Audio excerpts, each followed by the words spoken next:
കണ്ണൂരിൽ നിന്നുള്ള ഹജ്ജ് തീർത്ഥാടകരുടെ ആദ്യ സംഘം നാളെ യാത്ര പുറപ്പെടും. 381 ഹാജിമാരാണ് ആദ്യ സംഘത്തിലുള്ളത്.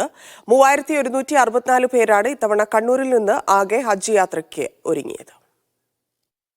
നാളെ പുലർച്ചെ 5:55 കണ്ണൂരിൽ നിന്നുള്ള ഈ വർഷത്തെ ആദ്യ ഹജ്ജ് വിമാനം യാത്ര പുറപ്പെടുക. ഹാജിമാരുമായുള്ള സൗദി എയർലൈൻസ് വിമാനം രാവിലെ 8:50 ജിദ്ദയിലെത്തും. ജൂൺ 3 2 വിമാനങ്ങളാണ് കണ്ണൂരിൽ നിന്നുണ്ടാവുക. ജൂൺ 10 വരെ ആകെ 9 വിമാനങ്ങൾ കണ്ണൂരിൽ നിന്നും ഹജ്ജ് യാത്രയ്ക്കായി തയ്യാറാക്കിയിട്ടുണ്ട്. 3164 പേരാണ് ഇത്തവണ കണ്ണൂർ വിമാനത്താവളം വഴി ഹജ്ജ് യാത്രയ്ക്ക് പോകുന്നത്. ഇതിൽ 1265 പേർ പുരുഷന്മാരും 1899 പേർ സ്ത്രീകളുമാണ്. 54 ഇതര സംസ്ഥാനക്കാരും ഇത്തവണ കണ്ണൂർ വഴി ഹജ്ജിന് പോകുന്നുണ്ട്.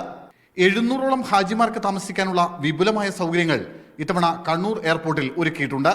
കണ്ണൂർ എംബാർക്കേഷൻ പോയിന്റിൽ സ്ഥിരമായ ഹജ്ജ് ഹൗസ് സംവിധാനം ഒരുക്കുന്നതും സംസ്ഥാന സർക്കാരിന്റെ പരിഗണനയിലാണ്. 18 വകുപ്പുകളുടെ ഏകോപിച്ചുള്ള സംവിധാനങ്ങൾ ക്യാമ്പിൽ ഒരുക്കിയിട്ടുണ്ട്. ജനകീയ സ്വാഗത സംഘത്തിന്റെ 11 സബ് കമ്മിറ്റികളുടെ നേതൃത്വത്തിൽ വിപുലമായ സേവനങ്ങളും ക്യാമ്പിലുണ്ട്. ഇത്തവണ 3200 തീർത്ഥാടകർ വരുമെന്നുള്ളതാണ് കാണുന്നത്. അപ്പോൾ അതിനനുസരിച്ചുള്ള സജ്ജീകരണങ്ങൾ വർദ്ധിപ്പിക്കുന്നതിനുള്ള തിരക്കിലാണ് ഹജ്ജ് കമ്മിറ്റി.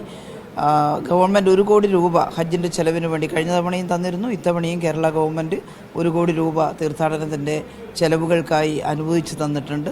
അതുകൊണ്ട് കാര്യങ്ങളെല്ലാം ഭംഗിയായിട്ട് ഇവിടെ നടക്കുന്നുണ്ട് എന്നുള്ളതാണ്. കണ്ണൂരിലേക്കുള്ള ഹാജിമാരുടെ മടക്കയാത്ര മദീനയിൽ നിന്നാണ്.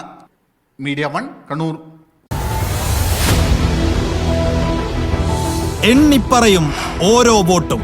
June 4 media 1-നൊപ്പം.